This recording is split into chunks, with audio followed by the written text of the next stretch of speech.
This is Around the Farm, the podcast about all things ag. I'm your host, Clint, and today we're joined by Mindy McDermott, a learning development specialist at Climate FieldView and the president of Bayer FFA Alumni Group. And today we're going to be talking about all things FFA. Enjoy.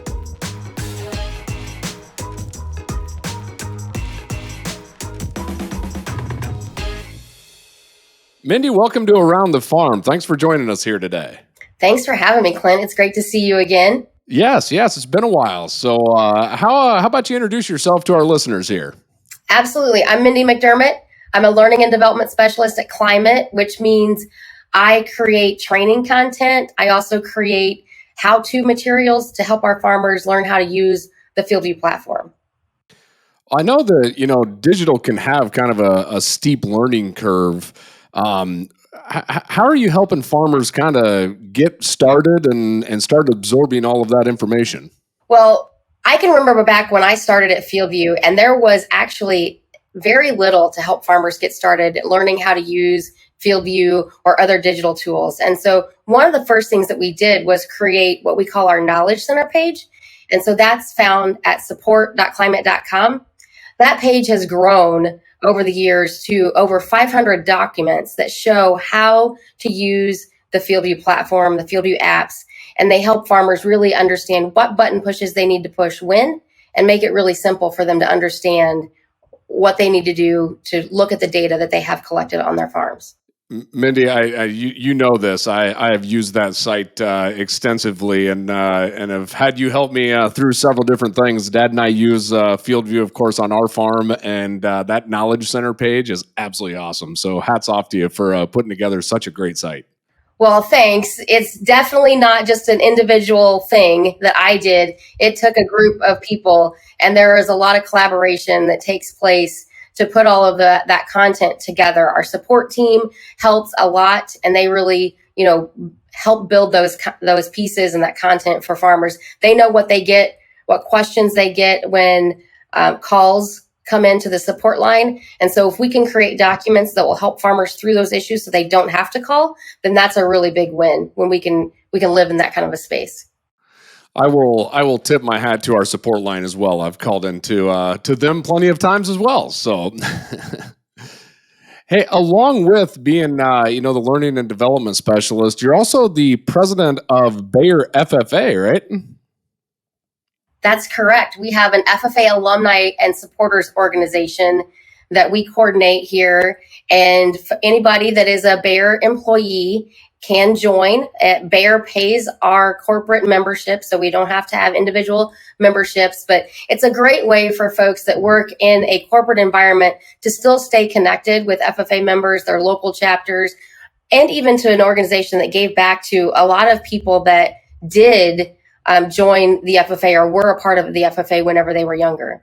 Yeah, I'm going to have to catch up with you after this podcast. So I'm an FFA alum and a Bayer employee, and I'm not a part of this. So I'll have to be sure to join here. Oh, don't you worry. There'll be a link sent your way to get your information, and we'll get you signed up. No problem. Excellent. Well, with that, how about you give us a little bit of your experience just in general with the FFA then? Well, yeah, that's pretty non-traditional, Clint. I was never a member of the FFA. I took my first ag class when I was actually a junior in college at the University of Illinois.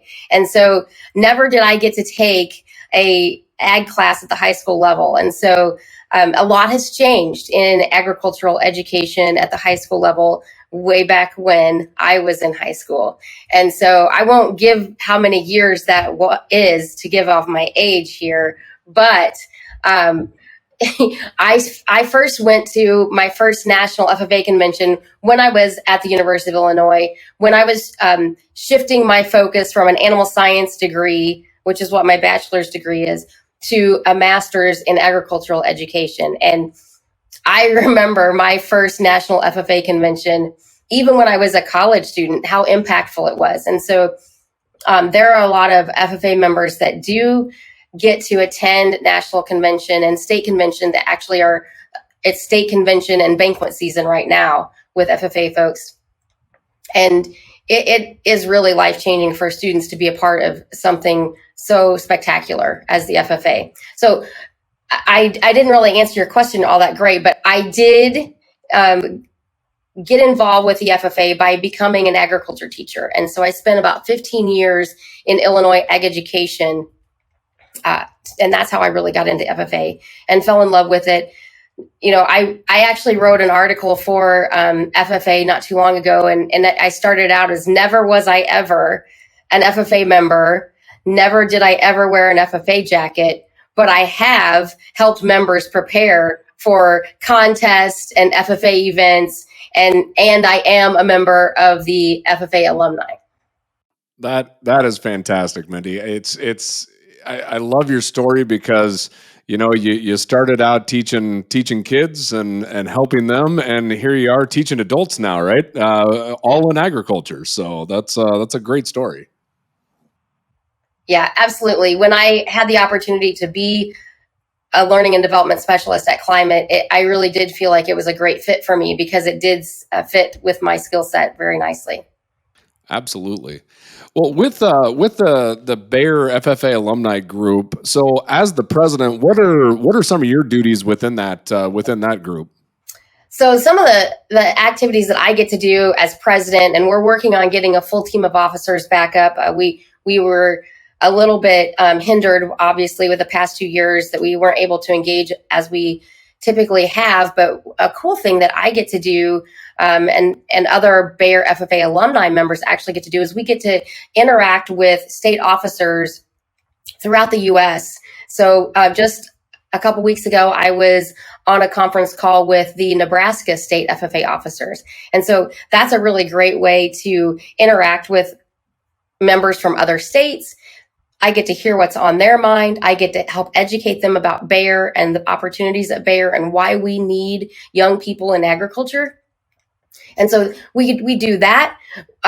Actually, coming up here is our plant sale. And so we actually have coordinated for about 5 or 6 years now with local FFA chapters from Illinois and Missouri to bring their plants to campus.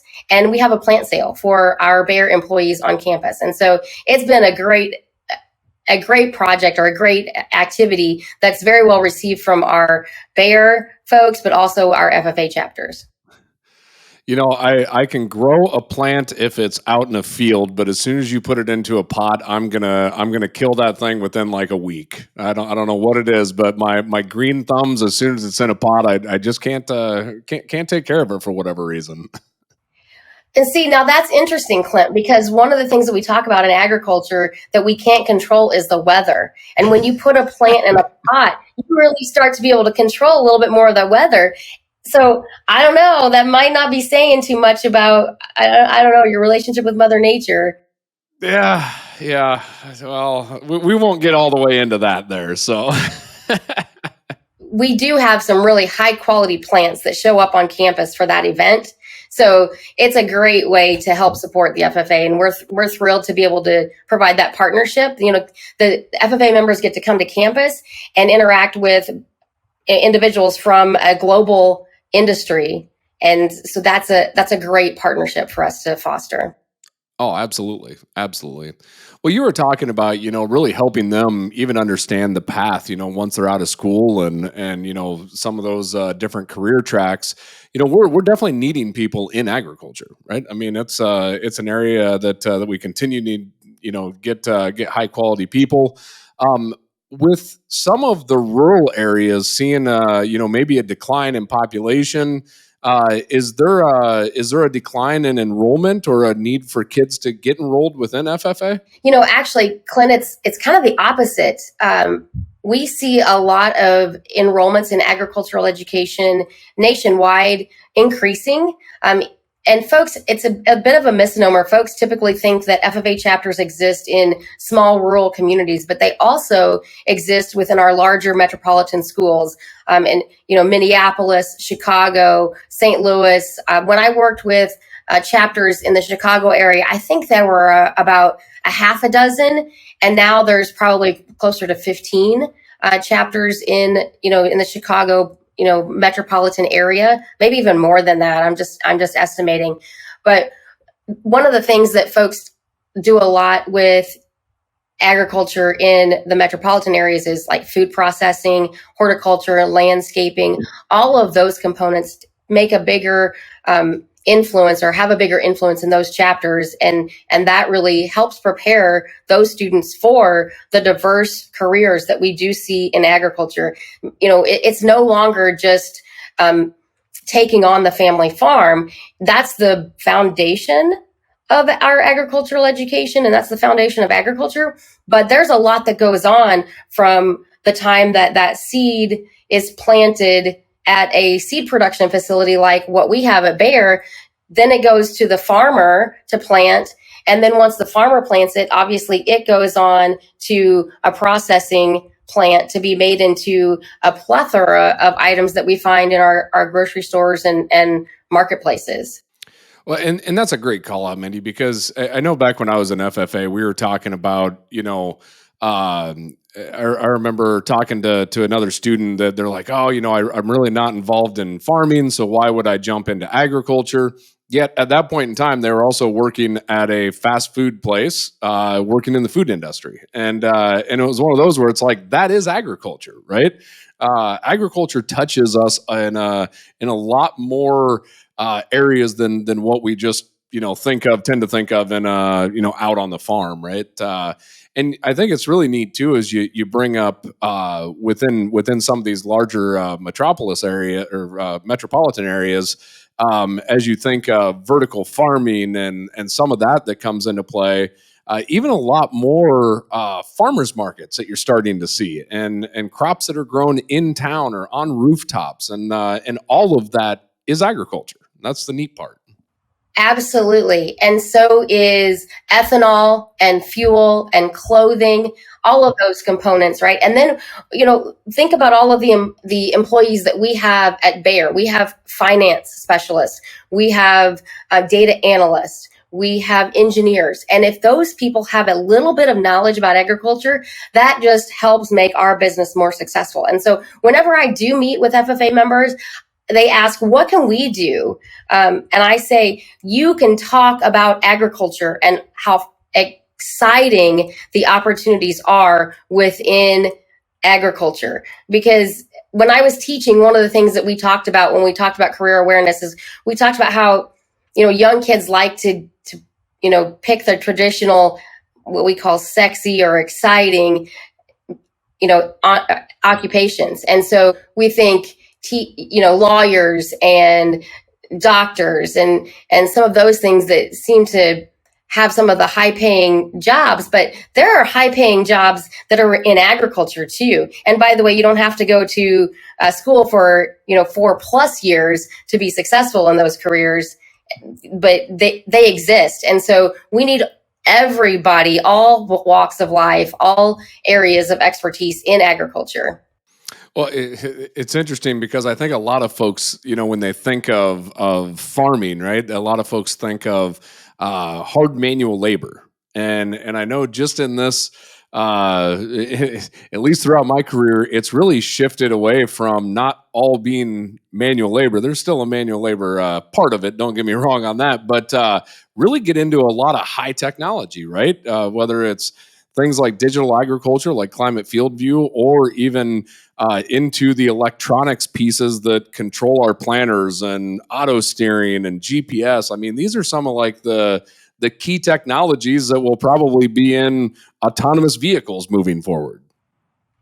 Yeah, Clint, one of the things that I always talk to my students about when I was teaching was the fact that the advances in agriculture have allowed for the development of all these other careers, not only in agriculture, but in society as well. So if you think way back when a farmer was growing the food for his family, they were not allowed to go to school necessarily, and everybody was in the family was invested in the family farm. And now, because we've had advancements in agriculture and farmers don't need as much manual labor on the farm, that opened the doors for people to go to school to study other things like medicine and law and animal agriculture. And so there are a lot of jobs that exist today that if we wouldn't have had advancements in agriculture, they wouldn't be in existence, because everybody would still be working on the farm, making sure that everybody had enough to eat. And so as we continue to advance in agriculture, that, that's an important thing to think about, is how do we fit into society overall? And today, a lot of people are more interested in knowing about how their food does make it to grocery store shelves. And that's the beauty of the FFA and agricultural education, because we are helping provide that base level knowledge to high school FFA members and ag students, so that they can go ahead and utilize that knowledge as they become consumers, parents, and other career professionals. Yeah, I also see, that technology piece allowing, individuals to come back to the farm as well. If they do want to actually, come back to the family farm. I've seen, talk to different farmers who say, hey, my daughter's coming back and she's going to be leading the digital strategy for our farming operation, right? And writing prescriptions and things of that nature, soil sampling aspects. There's a lot of those pieces that really technology has kind of opened up that door to allow the next generation to kind of get their foot in the door too, if they're coming back to the family farm, which I think is just that's a fascinating piece in itself there. But the other thing too, I think it's that you were kind of talking about as well, which is driving awareness. And I know that you've been a part of severed different awareness endeavors here, but one of them being the Farmer's Journey. That series that is out. How did you participate within that?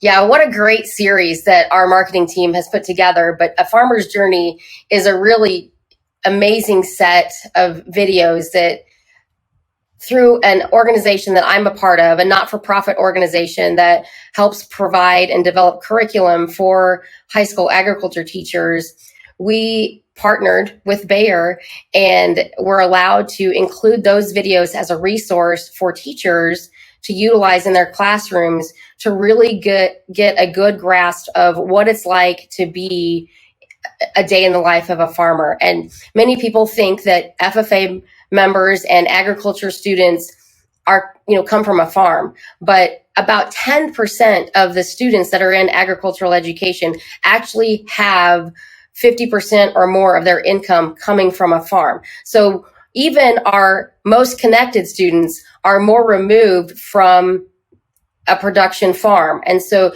if we can help teachers show what it is like to be a farmer, then again, we're driving awareness for people that may want to go into farming. They may want to consume products from a farm if they want to survive, right? So we're just driving awareness and making folks aware of what it really is like to be a farmer, that it's not just a pitchfork and bib overalls anymore. It is a lot of technology, and they are a banker, they're a scientist, they're an agronomist, they are a communicator.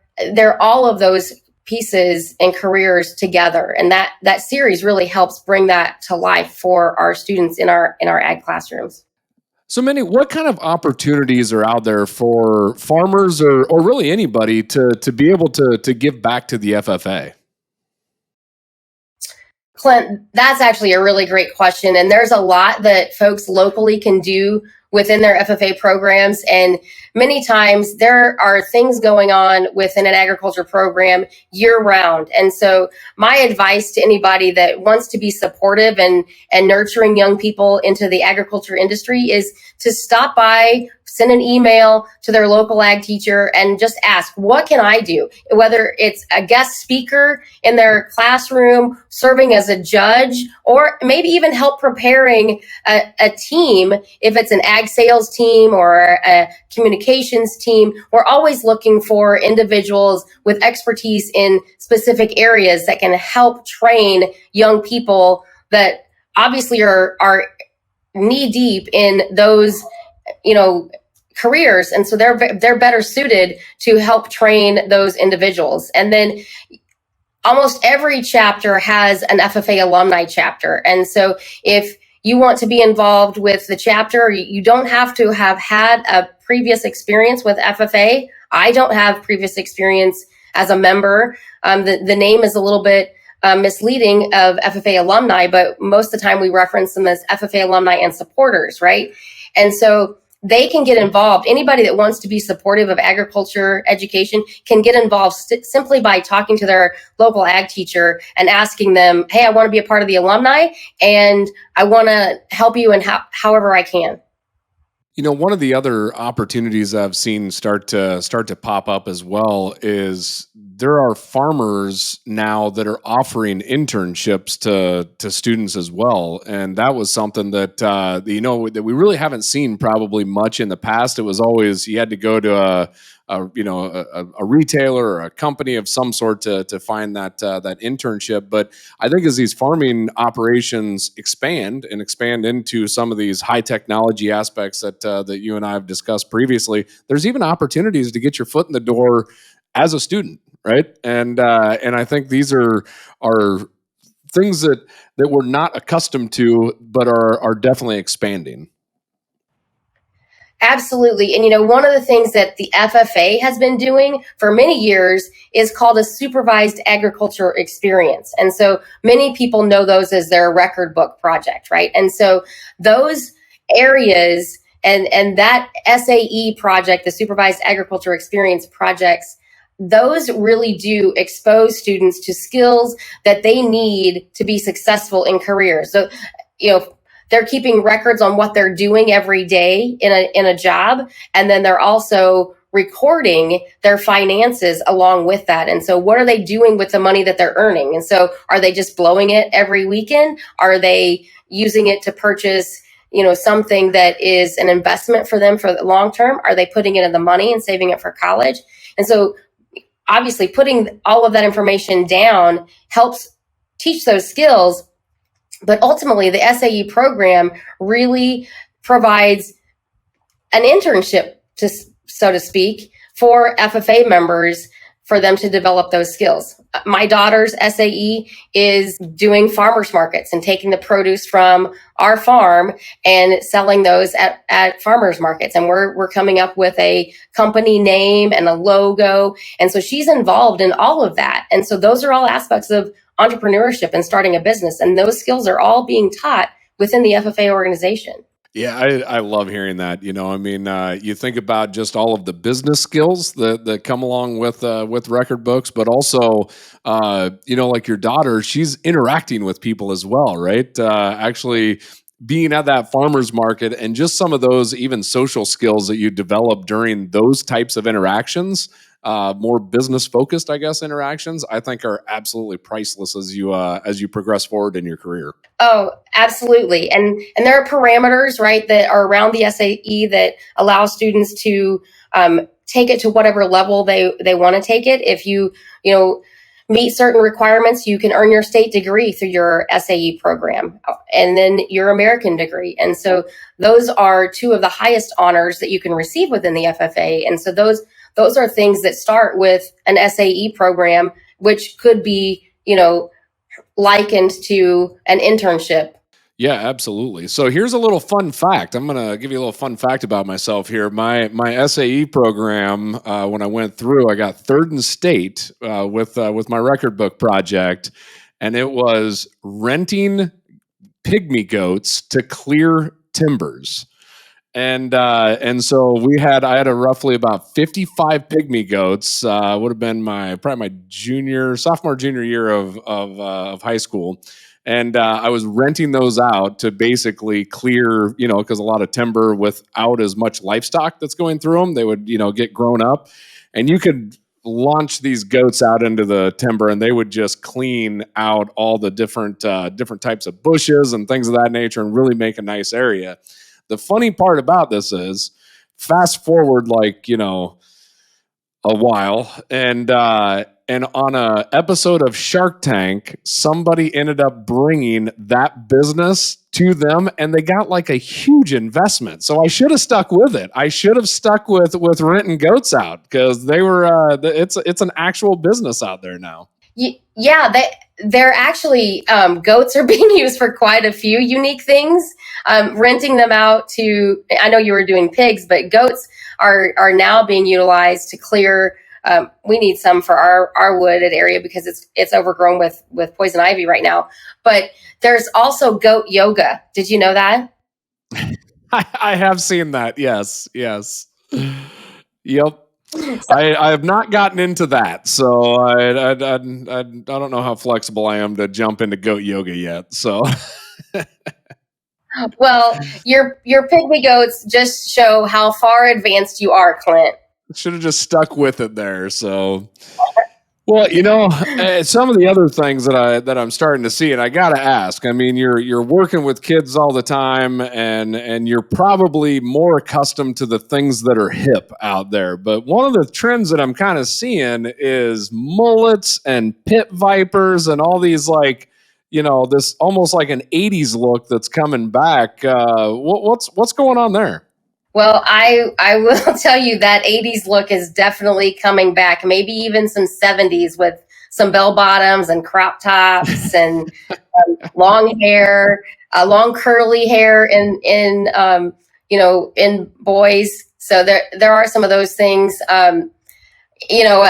But technology is also very hip with young people now too. I'm constantly telling my children to put their phones down, quit watching videos. So those things, and yeah, I do admit that I have seen a few mullets making their way back. I'm not sure if some of these are great decisions or not, things that need to come back, but they're making a comeback. Well, I am not one to be known as hip or staying in trend, but I figured if I just stay with the same look, eventually it'll be back in style again, right? Because that's how it always cycles back, right? What's old is new again. Exactly. Every 20 years, I think is what they say. So that's about right.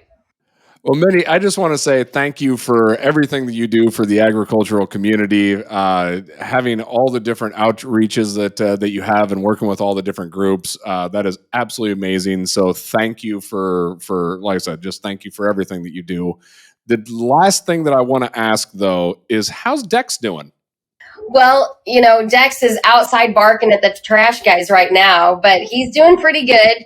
You guys have probably seen him in his farm dog video. He's been quite popular, but he's still been doing some softball and making sure that everything stays where it's supposed to here at the farm. That is excellent to hear. Well, again, thank you, Mindy, for joining us here today. And don't be a stranger. It's been too long since we talked, so we'll have to have you on here again, maybe this fall. I'm up for a chat with you anytime, Clint. All right. Thanks, Mindy. Have a great day. A special thanks to Mindy for joining us here on Around the Farm and everything she does for the FFA community. Also, thank you, the listeners. And if you enjoyed this podcast, be sure to hit that like button and share with a few of your friends. Also, this episode has been brought to you by Climate FieldView. And as always, you can find this podcast wherever you listen to podcasts at. And we'll see you next time around the farm.